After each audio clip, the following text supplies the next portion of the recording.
split second to decide. That's all you get in a moment when life and death are on the line. That's all Officer Edward Waldman had to make a decision. Officer Waldman is a police officer. He has been a police officer for almost 30 years. He has been trained to protect, to save and serve others. Officer Waldman did not act in an unreasonable manner under the circumstances, and his actions were not reckless or wanton. Officer Waldman acted to defend his partner, Officer Levy, from attack with a knife. Ladies and gentlemen of the jury, I represent the defendants, Edward Waldman and the City of Chicago, in this case. Officer Waldman has served as a police officer for almost 30 years. He has served in a variety of different cities, including Boston, Buffalo, Springfield, Missouri, Chicago. Although in his early days, Officer Waldman was occasionally cited for an excessive use of force, he has not been cited in such a manner for a very long time, since his days in Springfield, Missouri in the 1970s, to be exact. Officer Waldman has worked for 8 years on the Chicago police force and is a very disciplined officer.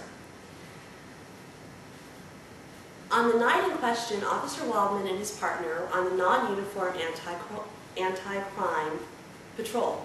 They were out in a car. At the time that the incident with the defendant occurred, they were driving slowly through neighborhoods, circling to find a perpetrator of a burglary who had escaped on foot.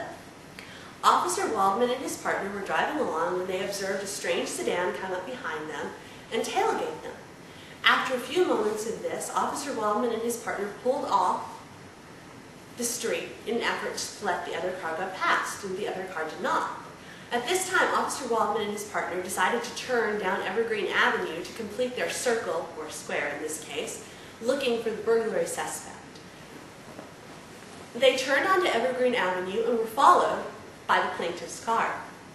At this point, Officer Waldman suggested to his partner, Officer Levy, that he pull over and allow the plaintiff's car to go around. Officer Levy did so.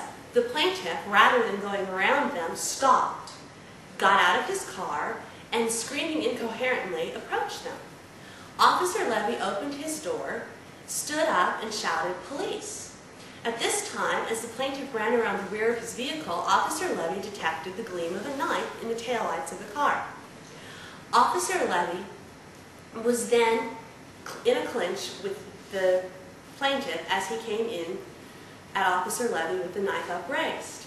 Officer Waldman got out of the car quickly and headed around the end of it to come up behind the plaintiff.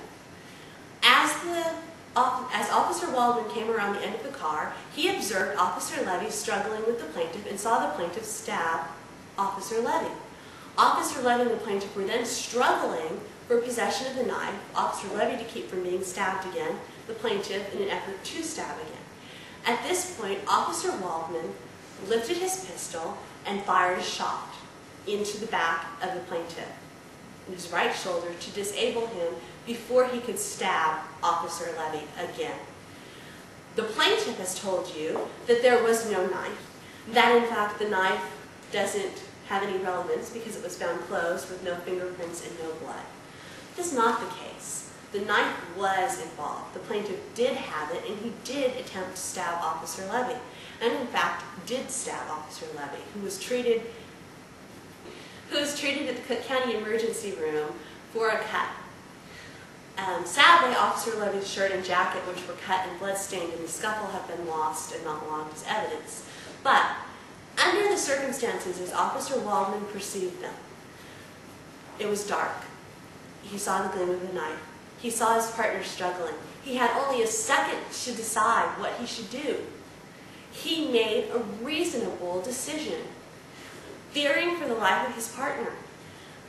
The plaintiff's counsel cited the Chicago Department's rules on the use of deadly force, that is to be used when all other reasonable methods have failed. Well, the defendant's partner was struggling very hard to subdue Mr. Ramirez without the use of lethal force. The defendant did not have time to decide Is there some other way I can subdue him? I have to stop him, was the defendant's thought.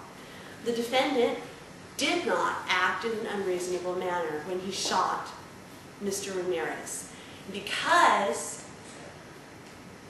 a reasonable person in the same circumstances with the information that Officer Waldman had would have made the same choice. Therefore, because he had only a split second to decide and only partial information that seemed very threatening, his choice in that circumstance was a reasonable choice. The test of reasonableness is not, would someone with all the facts and information and ample time to consider it do this, but would a reasonable person in the same circumstances with the same information available to Officer Waldman have made the same decision? We are confident that you will agree with us that Officer Waldman's decision was, in fact, quite reasonable.